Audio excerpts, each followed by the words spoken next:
Di hari peresmian perusahaan keluarga suami, aku justru diseret dan dikunci di gudang oleh ibu mertua dan suamiku sendiri.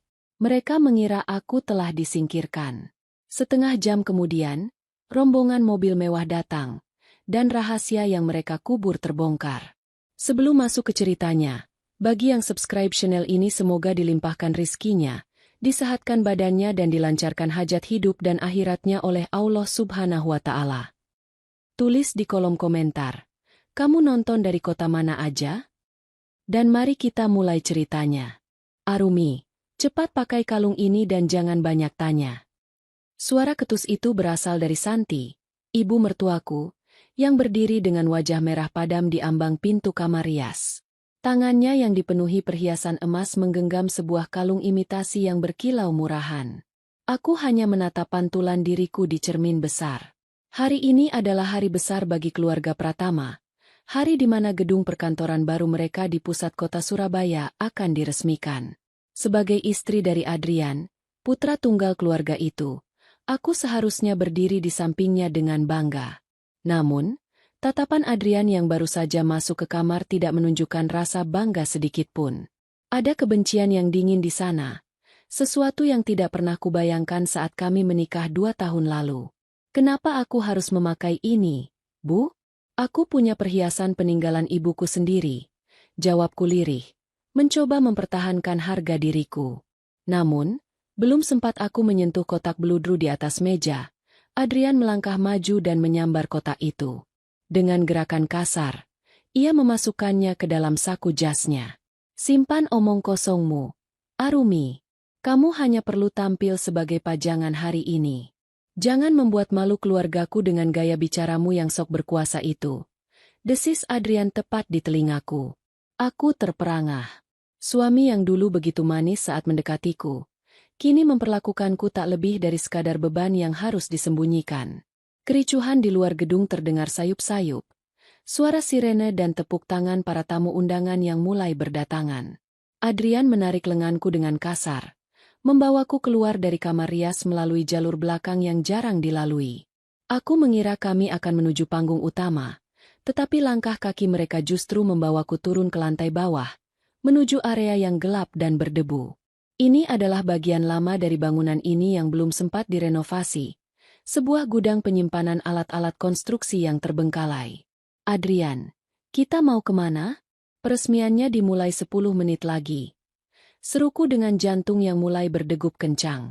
Rasa takut mulai menjalar dari ujung jari kakiku. Bau pengap semen dan kayu lapuk memenuhi indera penciumanku. Santi yang berjalan di depan tiba-tiba berhenti dan membuka sebuah pintu besi yang berderit nyaring. Ia menoleh ke arahku dengan senyuman yang lebih mirip seringai pemangsa. Kamu tidak akan pergi kemana-mana, Arumi. Hari ini adalah milik Adrian. Dunia tidak perlu tahu bahwa perusahaan ini dibangun di atas modal dari keluargamu yang sudah hancur itu.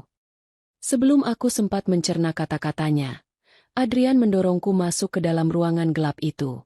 Aku terjatuh di atas lantai beton yang dingin dan keras. Rasa perih menjalar di lututku, tapi rasa sakit di hatiku jauh lebih hebat.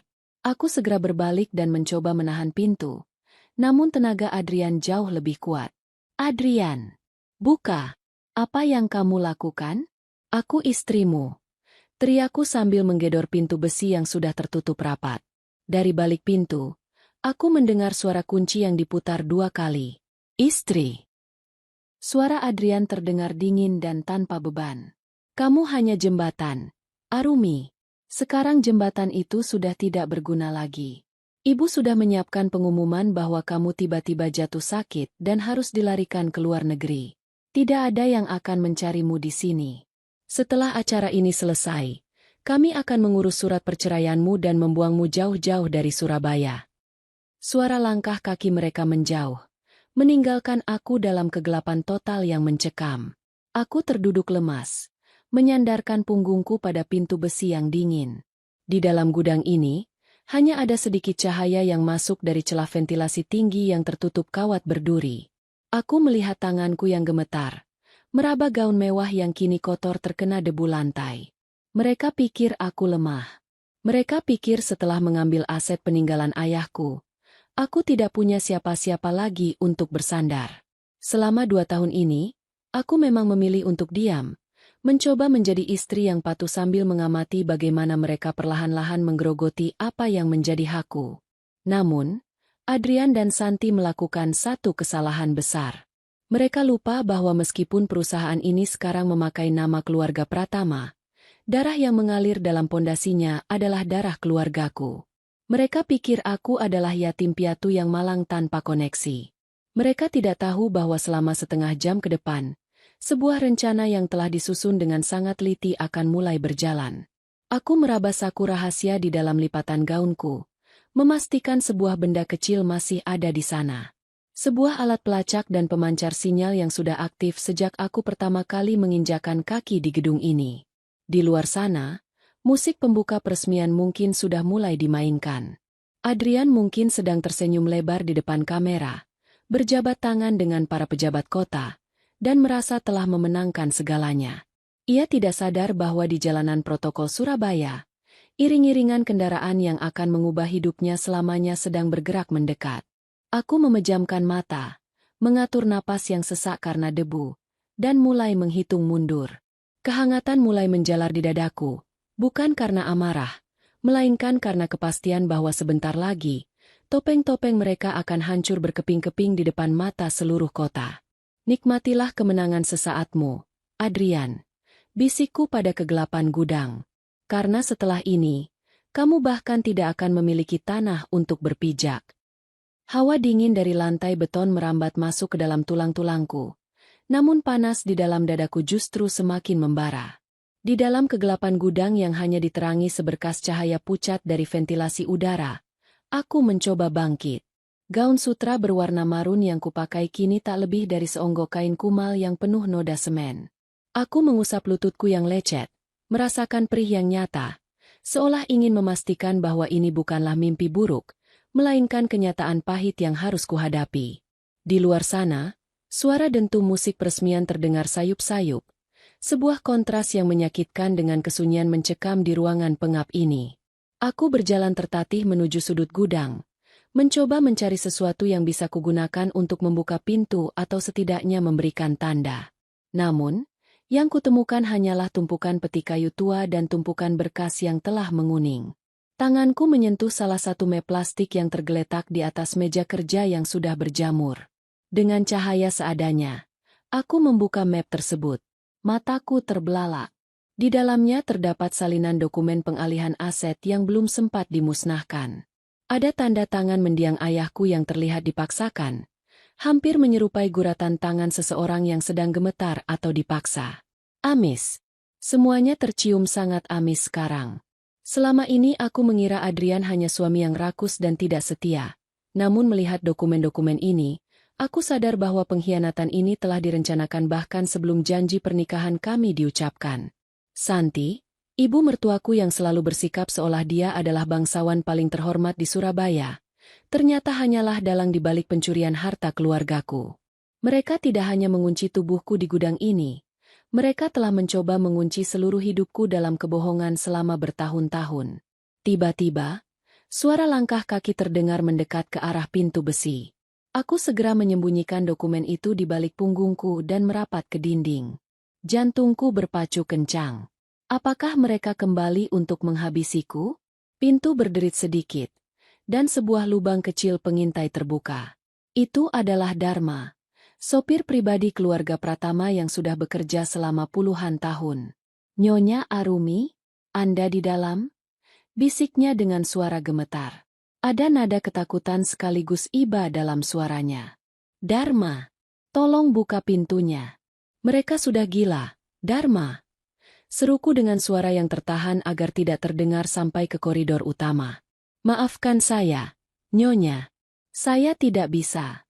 Tuan Adrian memegang kunci utamanya dan menyuruh saya berjaga di depan koridor agar tidak ada yang mendekat. Saya hanya ingin memberitahu, acara sudah dimulai. Tuan Adrian sedang memberikan pidato di atas panggung. Dia mengatakan kepada semua orang bahwa Anda sedang dalam perjalanan ke rumah sakit di Singapura karena serangan jantung mendadak. Ujar Dharma dengan suara yang hampir menghilang. Aku tertawa getir. Serangan jantung? Betapa kreatifnya mereka menyusun skenario kematian karakterku dalam hidup mereka. Dharma, dengarkan aku. Jika kamu masih memiliki rasa hormat pada mendiang ayahku yang dulu mempekerjakanmu, tolong jangan biarkan siapapun memindahkan mobil-mobil di gerbang depan nanti. Apakah kamu melihat rombongan yang datang? Belum ada rombongan, Nyonya. Hanya tamu-tamu undangan biasa. Tapi suasana di aula sangat meriah. Ibu Santi tampak sangat bahagia. Dia terus tertawa dan menyapa para pengusaha besar. Jawab Dharma. Tunggu saja, Dharma. 10 menit lagi. Tolong, jangan halangi siapapun yang datang dengan iring-iringan mobil hitam. Itu satu-satunya cara untuk mengakhiri kegilaan ini. Mohonku. Aku bisa mendengar helaan napas berat Dharma sebelum ia menutup lubang pengintai itu dan melangkah pergi. Aku kembali sendirian dalam kegelapan. Aku kembali duduk di lantai, menatap jam tangan kecil di pergelangan tanganku yang kacanya sudah retak. Detik demi detik terasa seperti jam yang merayap. Aku bisa membayangkan wajah Adrian saat ini. Wajah penuh kemenangan, berdiri di bawah lampu sorot, menerima jabat tangan dari para pejabat tinggi Surabaya. Dia pasti merasa sangat cerdas, merasa telah berhasil menyingkirkan kerikil dalam sepatunya tanpa ada yang curiga. Namun, di balik tembok gudang ini, aku mulai merasakan getaran halus. Bukan getaran dari pengeras suara musik di aula, melainkan getaran dari mesin-mesin besar yang mendekat. Suara deru mesin yang serempak, berwibawa, dan menuntut perhatian. Itu bukan suara mobil tamu undangan biasa yang sopan. Itu adalah suara kekuasaan yang sesungguhnya. Aku bangkit berdiri, merapikan rambutku yang berantakan dengan jari jemariku, dan menegakkan punggung. Waktunya hampir tiba. Gumamku pada diri sendiri. Air mataku sudah mengering, digantikan oleh kedinginan yang sama dengan beton di bawah kakiku. Jika mereka ingin bermain peran sebagai penguasa, maka aku akan menunjukkan kepada mereka siapa sebenarnya pemilik panggung ini. Sejarah keluarga Pratama yang dibangun di atas air mata keluargaku akan runtuh, dan reruntuhannya akan mengubur mereka tepat di bawah gedung yang sangat mereka banggakan ini. Aku menempelkan telingaku ke pintu besi, menunggu suara pertama dari kekacauan yang akan segera pecah di lantai atas. Getaran di lantai beton semakin terasa nyata, seirama dengan detak jantungku yang kian menderu. Di balik pintu besi yang terkunci ini, aku bisa membayangkan kepanikan yang mulai merayap di wajah-wajah palsu mereka. Suara musik yang tadinya megah dan membahana di aula peresmian tiba-tiba terhenti secara janggal, digantikan oleh kesunyian yang mencekam selama beberapa detik sebelum akhirnya suara riuh rendah bisik-bisik tamu undangan mulai terdengar sampai ke lorong gudang. Aku beringsut menuju sudut ruangan yang paling gelap, tempat di mana peti-peti kayu tua berserakan. Dengan sisa tenaga yang kumiliki, aku menggeser salah satu peti kayu yang paling besar. Di baliknya, tertutup oleh debu setebal 1 inci, terdapat sebuah kotak besi kecil dengan lambang bunga teratai yang terukir samar, simbol perusahaan asli milik ayahku sebelum dicaplok oleh keluarga Pratama. Aku tahu kotak ini ada di sini. Aku pernah melihat mendiang ayah menyembunyikannya di dalam ruang arsip lama ini bertahun-tahun yang lalu sebelum gedung ini beralih fungsi menjadi gudang. Tanganku gemetar saat meraba saku gaunku. Aku mengambil sebuah kunci kecil yang selama ini selalu kukalungkan sebagai liontin di balik pakaianku. Adrian dan ibunya tidak pernah menyadari bahwa kunci perak yang mereka anggap hanya perhiasan murah adalah kunci menuju kehancuran mereka. Saat kunci itu masuk ke lubangnya dan berputar dengan bunyi klik yang renyah, aku merasa seolah sedang membuka pintu gerbang neraka bagi mereka. Di dalam kotak itu, tersimpan tumpukan kaset rekaman suara dan beberapa lembar saham asli yang belum pernah dialihkan. Ini adalah asuransi yang dipersiapkan ayahku jika sesuatu yang buruk menimpanya. Ayah sudah lama mencurigai liciknya Santi dan Adrian, namun ia terlalu baik untuk percaya bahwa mereka sanggup melakukan tindakan kriminal. Kini, bukti-bukti ini berada di tanganku. Rekaman suara di dalamnya berisi percakapan antara Adrian dan seorang maklar tanah mengenai rencana pensabotasean pabrik milik ayahku hingga bangkrut. Kalian pikir aku selemah itu? Bisikku. Air mata kemarahan mulai menggenang namun tidak jatuh. Aku bukan lagi Arumi yang malang yang bisa mereka injak-injak. Tiba-tiba, suara benturan keras terdengar dari arah gerbang utama gedung, jauh di atas sana. Suaranya begitu kuat hingga gema getarannya merambat melalui pipa-pipa besi di langit-langit gudang. Itu adalah suara pintu utama yang dibuka paksa. Aku bisa mendengar suara teriakan protes Adrian melalui pengeras suara yang masih aktif di aula. "Siapa kalian? Kalian tidak bisa masuk begitu saja ke acara pribadi kami." "Keamanan." "Mana keamanan?" teriak Adrian. Suaranya terdengar pecah dan penuh ketakutan. Aku mendekatkan telinga ke pintu gudang. Melalui celah udara, aku mendengar langkah-langkah sepatu bot yang berat dan teratur memasuki area lorong bawah tanah. Itu bukan langkah kaki satu atau dua orang, melainkan sepasukan orang yang terlatih. Hatiku melonjak. Mereka sudah sampai. Orang-orang yang selama ini kusembunyikan di balik bayang-bayang. Mereka yang tetap setia pada bendera keluarga ayahku, telah datang untuk menjemput pemilik sah yang sebenarnya. Namun, ketakutan baru menyergapku. Bagaimana jika Adrian menjadi gelap mata dan melakukan hal nekat sebelum mereka menemukanku? Aku mendengar suara pintu koridor gudang dibuka dengan kasar. Langkah kaki yang terburu-buru mendekat. Itu bukan langkah bot yang berat, melainkan langkah sepatu pantofel yang aku kenal betul bunyinya. "Arumi! Arumi, buka mulutmu!" Suara Adrian terdengar dari balik pintu, penuh kepanikan. "Cepat serahkan kunci kotak itu. Aku tahu kamu menyembunyikannya di sini. Serahkan atau aku tidak akan segan-segan membakar gudang ini dengan kamu di dalamnya." Aku mundur selangkah, mendekap kotak besi itu erat di dadaku. "Kamu sudah kalah, Adrian. Mereka sudah di sini." Teriakku dengan suara lantang yang belum pernah ia dengar sebelumnya. "Diam kamu, Jalang. Mereka itu siapa? Aku penguasa di sini. Surabaya ini milikku." Adrian menggedor pintu besi itu dengan kalap. Aku bisa mendengar napasnya yang memburu di balik pintu. Dia terdengar seperti binatang yang terpojok. Di saat yang sama, suara riuh di lantai atas semakin menjadi-jadi. Pengeras suara aula masih menangkap suara Santi yang menjerit histeris. "Jangan sentuh saya. Kalian tahu siapa saya? Saya adalah pemilik Pratama Group." "Bukan lagi, Nyonya." Sebuah suara pria yang berat dan berwibawa terdengar menjawab melalui pengeras suara, menggema di seluruh gedung. Itu adalah suara Pak Baskoro, pengacara paling disegani di Jawa Timur, yang juga merupakan tangan kanan ayahku. Mulai detik ini, seluruh aset Pratama Group dibekukan atas perintah pengadilan berdasarkan bukti penggelapan dan upaya pembunuhan berencana.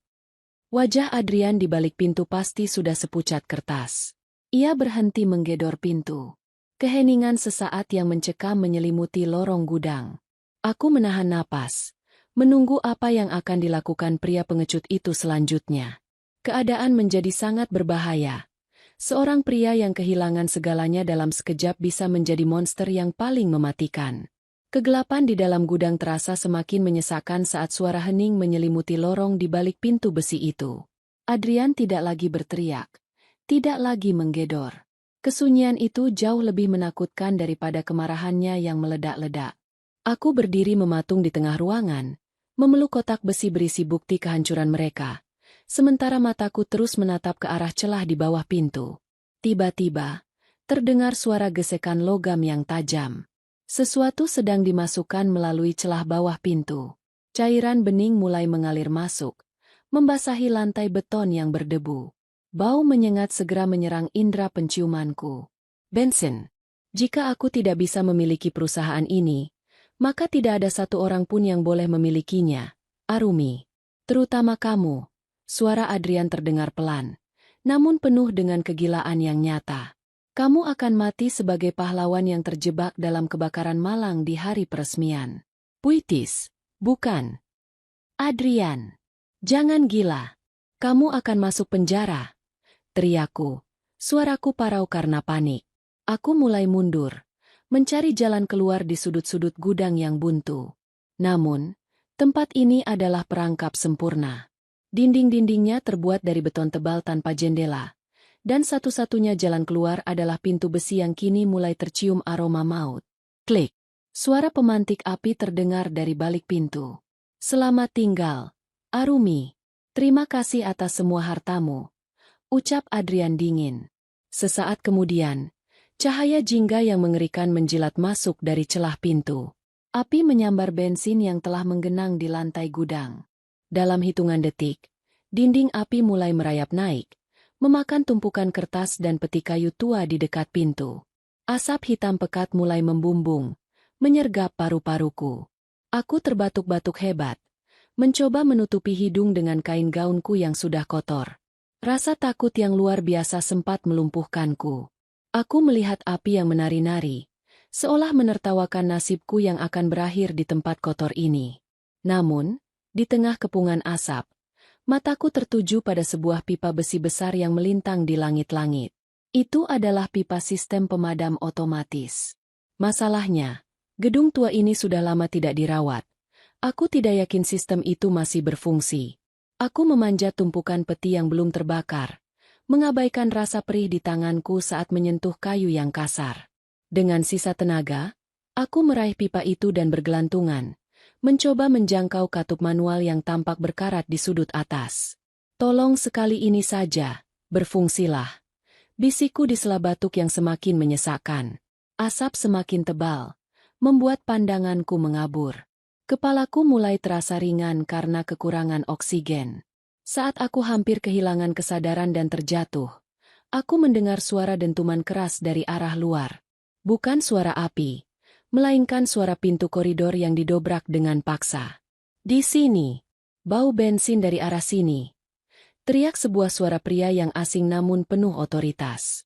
Arumi, Arumi, kamu di dalam. Suara itu berbeda. Itu adalah suara yang kukenal dari masa lalu. Suara yang seharusnya tidak ada di sini. Itu adalah suara Kak Satria, kakak sepupuku yang selama ini kupikir berada di luar negeri untuk mengurus bisnis keluarga di Eropa. Kak Satria. Suaraku hanya keluar berupa bisikan lemah sebelum aku akhirnya jatuh terjerembab dari tumpukan peti. Di saat yang sama, pintu besi gudang itu dihantam oleh alat pendobrak berat. Sekali, dua kali, hingga engselnya jebol. Udara segar dari koridor masuk berbarengan dengan sepasukan pria berpakaian taktis hitam yang membawa alat pemadam api ringan. Mereka bergerak cepat memadamkan kobaran api di depan pintu, sementara seseorang berlari menerobos sisa asap dan menangkap tubuhku sebelum menyentuh lantai yang panas. Aku merasakan lengan yang kuat mendekapku. Saat aku membuka mata sedikit, aku melihat wajah Satria yang dipenuhi kecemasan dan amarah yang tertahan. Di belakangnya, beberapa pria berseragam petugas keamanan khusus sedang membekuk seseorang di lantai koridor. Itu Adrian. Dia mencoba kabur, namun wajahnya kini ditekan ke lantai beton. Tangannya diborgol dengan kasar ke belakang punggung. Tenanglah, Arumi. Kakak sudah di sini. Semuanya sudah berakhir. Bisik Satria lembut sambil mengusap debu dari wajahku. Aku terisak, memegang erat kerah kemejanya. Kak, bukti-buktinya ada di dalam kotak itu. Satria mengangguk, memberi isyarat kepada anak buahnya untuk mengambil kotak besi yang tergeletak di dekatku. Ia kemudian membantuku berdiri, menyampirkan jasnya yang mahal ke bahuku yang gemetar.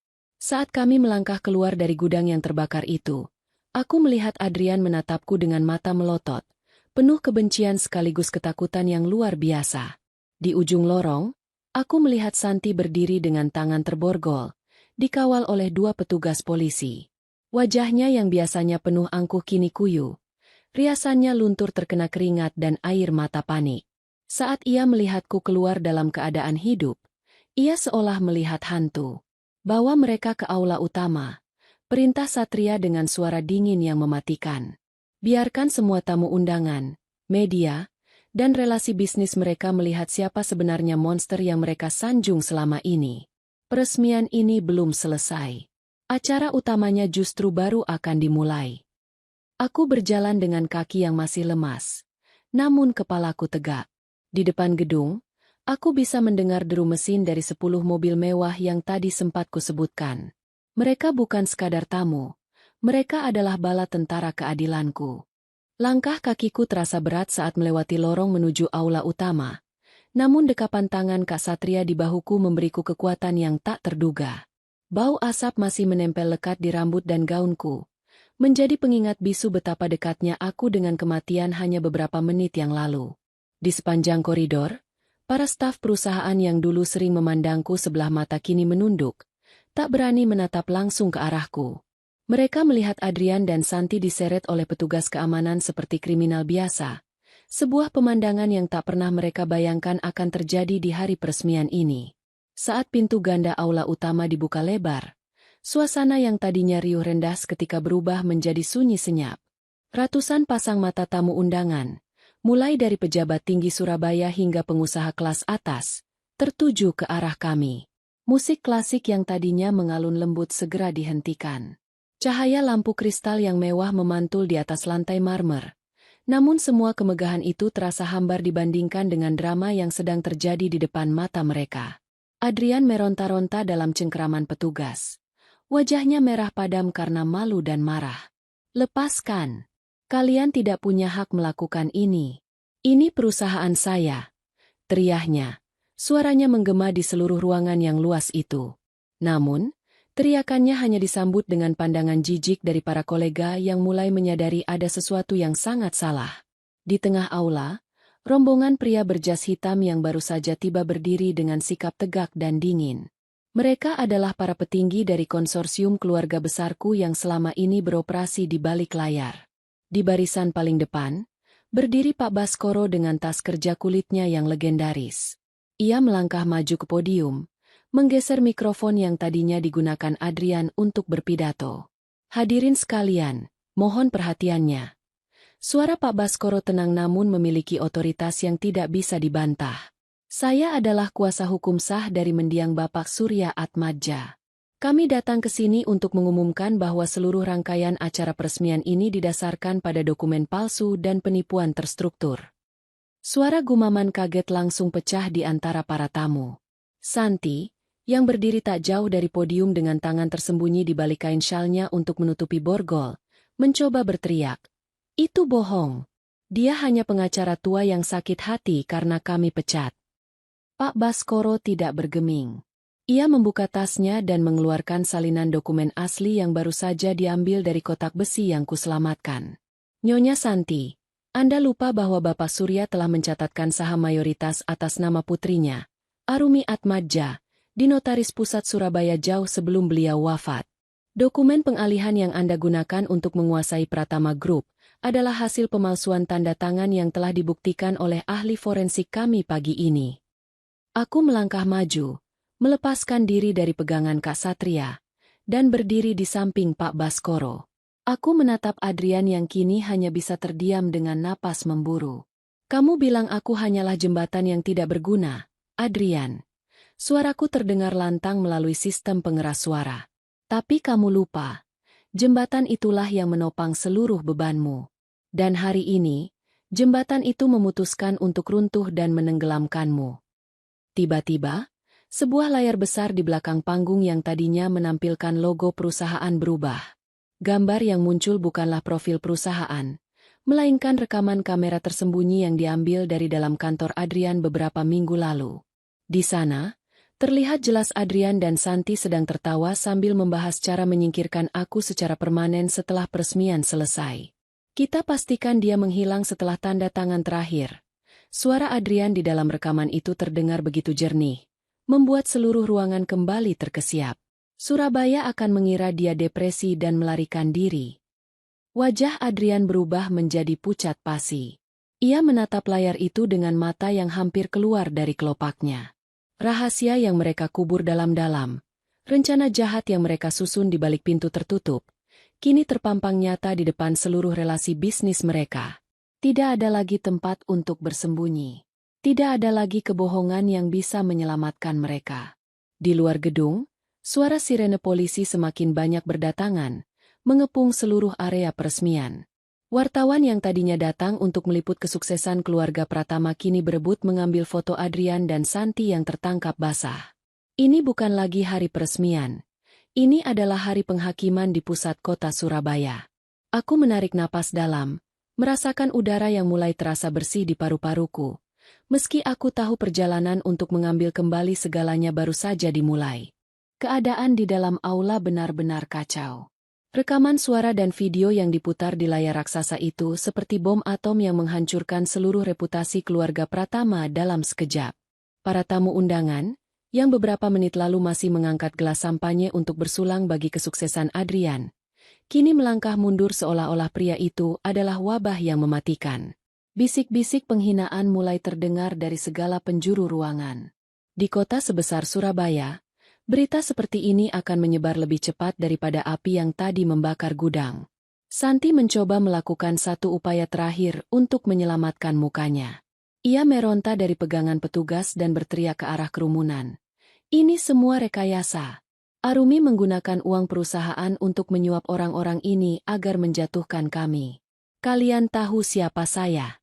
Saya adalah donatur tetap yayasan-yayasan di kota ini. Namun, teriakannya hanya disambut oleh keheningan yang dingin. Pak Baskoro melangkah mendekati Santi, menyerahkan selembar kertas resmi dengan stempel kepolisian pusat. Nyonya Santi, ini bukan sekadar masalah penggelapan aset. Kami juga memiliki bukti transaksi keuangan yang menunjukkan bahwa Anda telah menyewa orang untuk melakukan sabotase pada pabrik mendiang Bapak Surya. Itu adalah tindakan kriminal berat yang mengakibatkan kematian beberapa pekerja 5 tahun silam. Wajah Santi yang tadinya merah padam karena amarah, seketika berubah menjadi kelabu. Lututnya lemas, dan jika petugas tidak memegangnya, ia pasti sudah tersungkur di atas lantai marmer yang mahal itu. Rahasia paling gelap yang ia simpan rapat-rapat, pondasi busuk dari kekayaan yang ia banggakan, akhirnya terbongkar di tempat yang paling tidak ia inginkan. Adrian, yang melihat ibunya hancur, mencoba mencari celah untuk melarikan diri. Ia memanfaatkan kerumunan wartawan yang merangsek maju untuk melepaskan diri dari satu petugas yang lengah. Namun, belum sempat ia mencapai pintu keluar samping, rombongan pria berjas hitam dari iring-iringan mobil mewah tadi sudah menutup semua akses. Salah satu dari mereka, pria bertubuh tegap dengan rahang kokoh, melangkah maju dan menghalangi jalan Adrian. "Mau kemana, Tuan Pratama?" tanya pria itu dengan nada yang sangat rendah namun mengancam. "Urusan kita belum selesai." Aku berjalan mendekati Adrian. Langkah kakiku kini mantap. Tidak ada lagi gemetar ketakutan. Aku berdiri tepat di depannya, menatap matanya yang kini dipenuhi oleh kengerian seorang pengecut. "Kamu tahu, Adrian, kesalahan terbesarmu bukan karena kamu jahat, tapi karena kamu terlalu sombong untuk menyadari bahwa istrimu bukan hanya seorang wanita yang kamu nikahi karena harta. Kamu lupa melihat siapa yang berdiri di belakangku selama ini." Aku menoleh ke arah Kak Satria yang berdiri di podium. Satria bukan sekadar kakak sepupu. Dia adalah pimpinan dari konsorsium dagang yang menguasai jalur distribusi di Jawa Timur. Selama ini, keluarga kami sengaja membiarkan aku masuk ke dalam keluarga Pratama untuk memantau pergerakan mereka, menunggu saat yang tepat ketika mereka menunjukkan warna aslinya secara hukum. Dan hari ini, mereka memberikan semua bukti yang kami butuhkan di atas piring perak. "Arumi, tolong, aku melakukan ini karena desakan ibu," rintih Adrian, mencoba menggunakan sisa-sisa pesonanya untuk memelas. "Aku mencintaimu, Arumi. Semua ini hanya kesalahpahaman. Mari kita bicara secara pribadi." Aku tersenyum tipis, sebuah senyuman yang tidak mencapai mataku. Cinta tidak mencoba membakar istrinya hidup-hidup di dalam gudang. "Adrian, kamu tidak mencintaiku. Kamu mencintai tahta yang kamu curi dari ayahku. Dan sekarang, tahta itu sudah kembali ke tangan pemilik aslinya." Dharma, sopir yang tadi sempat menolongku, berjalan masuk ke aula membawa sebuah kotak bludru hitam, kotak yang tadi disambar Adrian dari kamar riasku. Ia menyerahkannya padaku dengan hormat. Aku membuka kotak itu dan mengambil kalung berlian asli peninggalan ibuku, lalu memakainya di depan mata semua orang. Cahaya berlian itu berkilau indah, seolah merayakan kembalinya sang ratu ke singgasananya. "Petugas, silakan bawa mereka," perintahku dengan tenang. Polisi mulai menggiring Adrian dan Santi keluar dari aula melalui pintu utama. Kamera wartawan terus menjepret, mengabadikan setiap detik kehancuran mereka. Di sepanjang jalan keluar, para tamu undangan memberikan jalan sambil melayangkan tatapan sinis. Kekuasaan yang mereka bangun dengan darah dan air mata orang lain, kini runtuh berkeping-keping tepat di jantung kota Surabaya. Aku berdiri di tengah aula, dikelilingi oleh orang-orang setia yang selama ini melindungiku, menatap pintu yang tertutup di belakang suamiku. Perasaan lega yang luar biasa menyergapku. Namun aku tahu, ini bukanlah akhir. Ini adalah awal dari pembersihan besar-besaran yang akan kulakukan. Aula besar itu kini terasa lebih luas meski dipenuhi ratusan orang. Udara yang tadinya menyesakkan karena kepalsuan, perlahan mulai terasa lega. Aku berdiri di tengah ruangan, tepat di bawah sorotan lampu kristal yang memantulkan cahaya pada kalung berlian ibuku.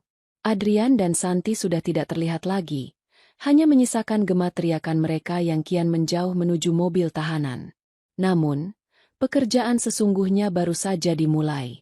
Para investor dan mitra bisnis yang hadir kini berdiri mematung, menanti dengan cemas nasib kerjasama mereka yang nilainya mencapai ratusan miliar rupiah. Hadirin yang terhormat, suaraku bergema melalui pengeras suara, tenang namun penuh wibawa yang tak tergoyahkan. Apa yang Anda saksikan hari ini bukan sekadar kehancuran sebuah keluarga, melainkan pembersihan dari sebuah institusi. Mulai detik ini, perusahaan ini tidak lagi membawa nama Pratama. Saya, Arumi Atmadja, sebagai pemegang saham mayoritas tunggal, menyatakan pengambil alihan penuh atas seluruh operasional dan aset perusahaan. Bisik-bisik kekaguman mulai terdengar. Kak Satria melangkah ke sampingku, memberikan dukungan moral yang selama ini kurindukan. Ia memberi isyarat kepada tim audit yang sudah bersiap sejak pagi. 10 pria dan wanita berpakaian formal masuk ke dalam aula, membawa tas jinjing berisi perangkat komputer dan dokumen-dokumen penting. Mereka bergerak dengan efisiensi yang mematikan, langsung menuju ke ruang administrasi utama di lantai atas. Saya tahu banyak dari Anda yang khawatir dengan kontrak dan investasi Anda. Lanjutku, menatap tajam ke arah seorang pengusaha tekstil besar yang selama ini merupakan rekanan utama Adrian. Tim saya akan meninjau setiap kontrak dalam 24 jam ke depan. Bagi Anda yang bekerja sama secara jujur, tidak ada yang perlu dikhawatirkan. Namun, bagi mereka yang ikut bermain di balik layar bersama Adrian dan Santi untuk merugikan keluarga saya sarankan Anda segera menyiapkan pengacara terbaik. Beberapa wajah di kerumunan itu tampak memucat.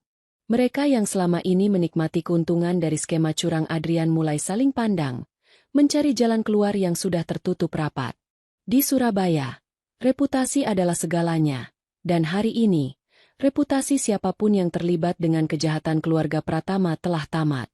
Tiba-tiba, seorang pria tua dengan jas yang sangat rapi melangkah maju dari barisan kursi terdepan. Dia adalah Bapak Wali Kota. Ia menatapku dengan tatapan penuh penghargaan. Nyonya Arumi, atas nama pemerintah kota Surabaya, kami sangat menyesali atas apa yang terjadi pada mendiang Bapak Surya.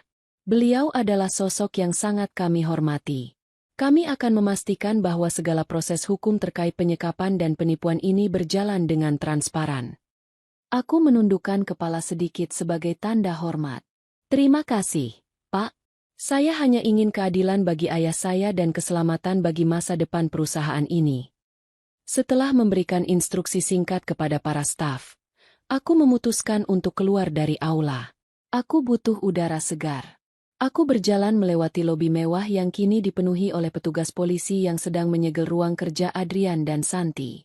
Aku melihat meja kerja Adrian yang dulu selalu ia gunakan untuk meremehkanku. Di sana masih ada foto pernikahan kami yang dipajang dengan penuh kemunafikan. Tanpa ragu, aku mengambil foto itu dan menjatuhkannya ke lantai. Suara kaca yang pecah berantakan memberikan kepuasan kecil di dalam hatiku. Aku terus melangkah hingga mencapai balkon lantai 10 yang menghadap ke arah Jembatan Merah. Angin sore Surabaya menerpa wajahku, membawa aroma laut dan debu kota yang sibuk. Dari sini, aku bisa melihat iring-iringan mobil polisi yang membawa Adrian dan Santi mulai menjauh dari area gedung.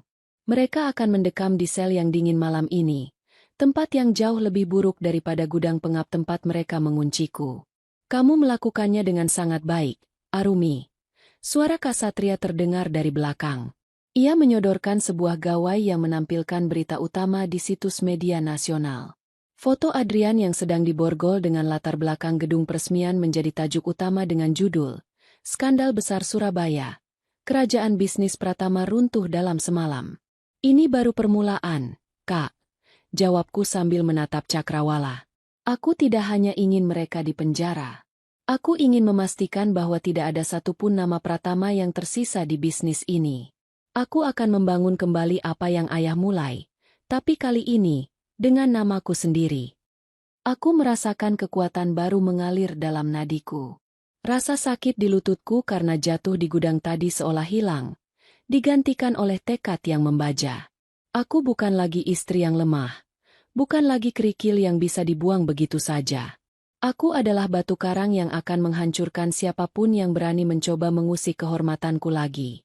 Matahari mulai tenggelam di ufuk barat Surabaya, mewarnai langit dengan warna merah darah yang dramatis, seolah memberi salam pada kebangkitan sang pemilik tahta yang sesungguhnya. Malam telah sepenuhnya jatuh di atas Surabaya, namun lampu-lampu kota tampak lebih terang dari biasanya di mataku. Aku masih berdiri di balkon, menyaksikan kerumunan di bawah sana perlahan membubarkan diri. Aula yang tadi menjadi saksi bisu pengkhianatan kini mulai sepi, hanya menyisakan tim audit dan petugas kebersihan yang bekerja dalam diam. Di tanganku, aku menggenggam ponsel yang terus bergetar karena pesan masuk dari relasi bisnis yang kini memohon waktu untuk bertemu. Namun aku mengabaikan mereka semua. Fokusku kini beralih pada masa depan yang harus kubangun di atas puing-puing masa lalu. Kak Satria melangkah mendekat, memberikan sebuah dokumen map biru yang tampak sangat resmi. Ini adalah berkas terakhir yang ditemukan tim audit di brankas pribadi Santi. Mereka menyembunyikannya di balik dinding rahasia di ruang kerjanya. Sepertinya ini adalah surat wasiat ayahmu yang asli, yang belum sempat mereka hancurkan. Aku membuka map itu dengan tangan yang sedikit bergetar. Lembar demi lembar ku baca dengan saksama. Ayahku ternyata sudah tahu. Di halaman terakhir, beliau menuliskan sebuah pesan singkat dalam bentuk catatan kaki. Untuk Arumi, jika kamu membaca ini, artinya aku sudah tidak ada. Jangan pernah biarkan siapapun memadamkan cahayamu. Perusahaan ini adalah jiwaku, tapi kamu adalah hidupku. Air mata yang sejak tadi kutahan akhirnya jatuh membasahi kertas itu. Ayah mencintaiku lebih dari yang pernah kubayangkan, dan dia telah mempersiapkan segalanya agar aku bisa melawan balik, bahkan dari balik liang lahatnya. Kita akan mengganti nama gedung ini besok, Kak. Ucapku sambil menghapus air mata dengan punggung tangan. Besok, papan nama, Pratama Group, harus diturunkan. Kembalikan nama, Atmadja Perkasa, di puncak gedung ini agar semua orang di Surabaya tahu bahwa kebenaran telah kembali ke rumahnya. Satria mengangguk mantap. Semua sudah dipersiapkan. Adrian dan ibunya sedang menjalani pemeriksaan intensif di kantor polisi. Pengacara mereka mencoba mengajukan penangguhan penahanan, namun dengan bukti percobaan pembunuhan di gudang tadi, hakim tidak akan memberikan celah sedikit pun. Mereka akan mendekam di sana untuk waktu yang sangat lama. Aku menarik napas panjang, merasakan udara malam yang sejuk masuk ke paru-paruku. Esok hari akan menjadi hari yang sangat sibuk. Aku harus menghadapi persidangan, merestrukturisasi manajemen perusahaan, dan membersihkan sisa-sisa pengaruh keluarga Pratama dari setiap lini bisnisku. Namun, rasa lelah yang menghinggapiku terasa nikmat. Ini adalah lelahnya seorang pejuang yang baru saja memenangkan pertempuran besar. Bukan lelahnya seorang korban yang terintimidasi.